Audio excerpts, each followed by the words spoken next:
Hello friends, எப்படி இருக்கீங்க? நான் உங்கள் சுரேஷ். இன்னைக்கு பம்ப்கின்ல ஒரு சூப்பரான கறி ரெசிபி தான் பார்க்க போறோம். இந்த கறி ரெசிபி வந்து ஒயிட் ரைஸ் கூட சப்பாத்தி கூட சாப்பிட்டா நல்லா சூப்பரா இருக்கும். சப்ஸ்கிரைப் பண்ணாதவங்க இருந்தா நம்ம சேனலை சப்ஸ்கிரைப் பண்ணுங்க. வாங்க வீடியோக்குள்ள போலாம். Welcome to Papa's Cooking. பம்ப்கின்ல என்னென்ன பெனிஃபிட் இருக்குதுன்னு பார்க்கலாம். பம்ப்கின்ல பீட்டா கேரட்டின்றது நிறைய இருக்குது. இது உடம்புக்குள்ள போயிட்டு வைட்டமின் ஏவா கன்வெர்ட் ஆகுது. வைட்டமின் ஏ வந்து கண்ணுக்கு ரொம்ப நல்லது. இதுல வைட்டமின் ஏ மட்டும் இல்ல, வைட்டமின் சி அண்ட் ஈயும் நிறைய இருக்குது. இது வந்து தோலை வந்து ரொம்ப பராமரிப்பா உதவுது. பம்ப்கின்ல வந்து கரோட்டினாய்டு வந்து அதிகமா இருக்குது. இதுல வந்து இம்யூன் பவர் வந்து அதிகரிக்கும், கேன்சர் வராம தடுக்கும்.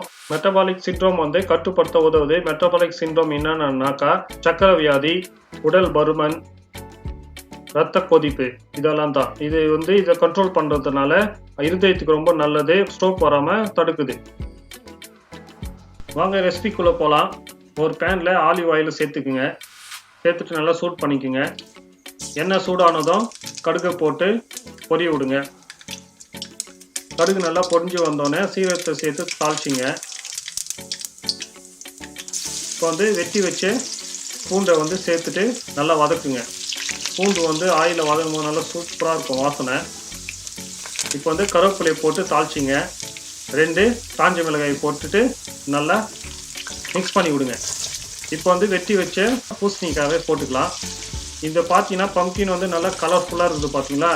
இது வந்து ஆரஞ்சு கலரு, மஞ்சள் கலரு, பச்சை கலரு, இதில் தான் கரோட்டினாய்டு வந்து அதிகமாக இருக்கும். இது மாதிரி ஃபுட்டை சாப்பிட்டாக்கா தான் நம்ம உடம்புக்கு நல்ல பெனிஃபிட் எல்லாம் அதிகமாக இருக்குது. இது வந்து தேவையான அளவுக்கு உப்பு சேர்த்துக்குங்க. உப்பு சேர்த்துட்டு நல்லா கலக்குங்க. இது நல்லா எண்ணெயிலே நல்லா வதக்கணும். இப்போ வந்து மஞ்சள் தூள் சேர்த்துக்கிறேன் நான். தனியாத்தூள், மிளகாய் தூள், கரம் மசாலா இதெல்லாம் சேர்த்துட்டு நல்லா வதக்குங்க. நல்லா மிக்ஸ் பண்ணி விடுங்க. அதுலேயே இது வந்து தண்ணி ஊற்றக்கூடாது. இதில் எண்ணெயிலே இது வதக்கி எடுக்கணும். இது பார்த்தீங்கன்னா நல்லா கலர்ஃபுல்லாக இருக்குது. இது வெரி சிம்பிளான டிஷ். இது செஞ்சு பாருங்கள், டேஸ்ட் நல்லா சூப்பராக இருக்கும். இதில் 1/2 டீஸ்பூன் வந்து சுகர் சேர்த்துக்கிறேன் நான். அப்புறம் நறுக்கி வச்ச கொத்தமல்லி சேர்த்துட்டு நல்லா வதக்குங்க. அவ்வளோதான் ஃப்ரெண்ட்ஸ், நல்லா சூப்பரான பம்ப்கின் கறி வந்து ரெடி ஆயிடுச்சு. இது செஞ்சு பாருங்கள், கண்டிப்பாக உங்களுக்கு இது பிடிக்கும்.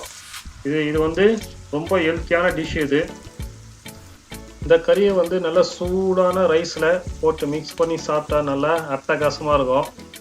சப்பாத்தியில் வச்சு சாப்பிட்லாம். அப்புறம் வெரைட்டி ரைஸில் வந்து சைட் டிஷ்ஷாக வச்சு சாப்பிட்டா நல்லா கலக்கலாக இருக்கும்.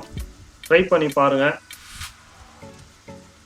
ரொம்ப சிம்பிளான டிஷ் இது. வீட்டில் இருக்கிற பொருளை வச்சு தான் நம்ம இதை பண்ணுறோம்.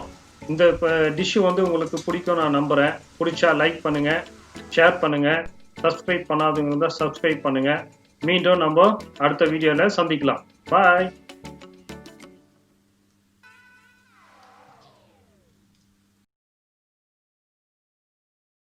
Thanks for watching Papa's Cooking.